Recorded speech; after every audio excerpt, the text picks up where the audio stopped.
নমস্কার বন্ধুরা, আমার চ্যানেলে সবাইকে স্বাগত। এখানে দেখো আমি 4টে পটল নিয়েছি, 4টে মতো ভালো করে ধুয়ে নিয়েছিলাম আগে থেকে। তো চলো এগুলোকে এখন আমি পোড়াবো, ভালো করে পুড়তে দেবো। তো ভালো লাগে লাইক কমেন্ট শেয়ার করে দিও, চ্যানেলটিকে সাবস্ক্রাইব করে দিও।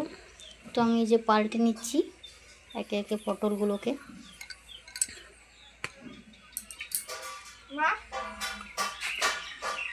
তো পটল পোড়া এইভাবে করে খেলে খুবই ভালো লাগে, তোমরা একবার করে খেয়ে দেখো, আমাদের তো বেশ ভালো লাগে পটল পোড়া মাখা।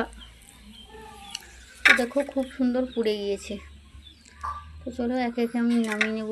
তারপর কাঁচা লঙ্কা পেঁয়াজ কেটে নেব, তারপর দিয়েছিলাম নুন আর সর্ষের তেল।